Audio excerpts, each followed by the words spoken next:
ముందుగా మీ అందరికీ శ్రావణ మాసం శుభాకాంక్షలు. ప్రతి ఒక్కరి జీవితంలో ఏవో చిన్న చిన్న ఇబ్బందులు అనేవి ఉంటాయి.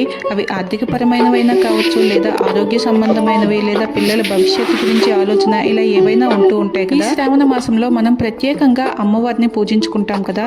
ఇటువంటి సమయంలో కేవలం గుప్పెడు బియ్యంతో ఈ చిన్న రెమెడీని పాటించి చూడండి. మనకు జీవితంలో అవసరమైన ఆరోగ్యం, ఐశ్వర్యం, గౌరవం, సంతానం, అభివృద్ధి ఇవన్నీ కూడా మనకి చక్కగా లభిస్తాయి.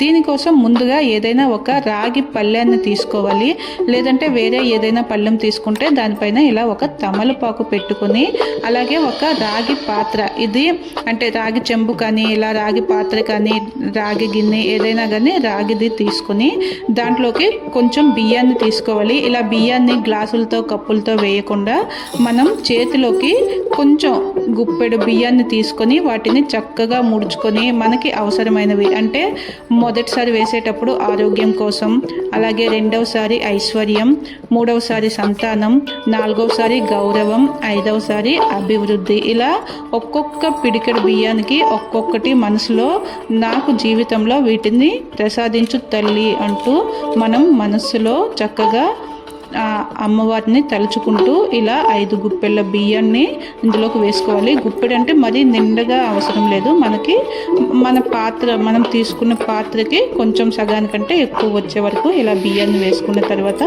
అందులోకి 5 రూపాయి నాణేలు, ఇవి శుభమైన నాణేలు అనమాట. అంటే మనకి వరలక్ష్మి పూజలప్పుడు మనకి వాయినాల్లో తాంబూలంతో ఇస్తారు కదా, అటువంటి కాయిన్స్ కానీ ఏవైనా శుభకార్యాలప్పుడు ఫలదానంతో వచ్చే కాయిన్స్నే యూస్ చేయాలి, అంటే షాపుల నుండి తెచ్చుకునేవి కాదు.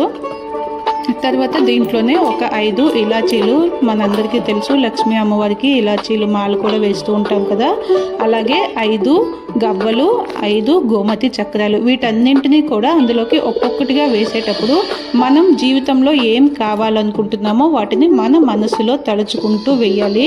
ఇలా అన్నింటినీ వేసుకున్న తర్వాత లక్ష్మీ అమ్మవారికి సుగంధ పరిమళాలు అంటే చాలా ఇష్టం కదా, అలాగే కొంచెం జవ్వాది పౌడర్ని, అలాగే పచ్చ కర్పూరాన్ని కూడా వేసి ఇలా ఏదైనా ఒక పసుపు రంగు లేదా పచ్చ రంగు చిన్న క్లాత్ని దానిపైన ఇలా కట్టేసి ఒక మన ఇటువంటి దారం కానీ, లేదంటే మన ఇంట్లో ఉండే వైట్ కలర్ దారం ఉంటుంది కదా, దానిని కూడా పసుపు రాసుకొని ఇలా దీన్ని ముడికట్టుకొని మనం పూజా మందిరంలో లక్ష్మీ అమ్మవారి ఫోటో పక్కన కానీ లేదా ఫోటోకి ముందర కానీ పెట్టుకోవాలి. దానికి కొంచెం అంత పసుపు, కుంకుమ, అక్షతలు సమర్పించుకొని ఒక పుష్పాన్ని కూడా సమర్పించి మనం నిత్యం దీపారాధన చేసుకునే సమయంలో కాస్త ధూపాన్ని చూపిస్తూ ఇలా శ్రావణ మాసంలో మనం డైలీ పూజ చేసుకునేటప్పుడల్లా దీనిని కూడా ఇలా ధూపాన్ని చూపించి చూసారు కదా. ఈ సింపుల్ రెమెడీ మనకి ఇంట్లోనే అన్నీ లభిస్తాయి. వీటిని చక్కగా మనం ఇంట్లోనే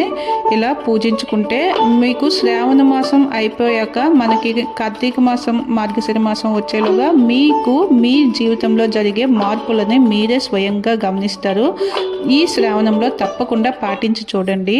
థ్యాంక్ యూ.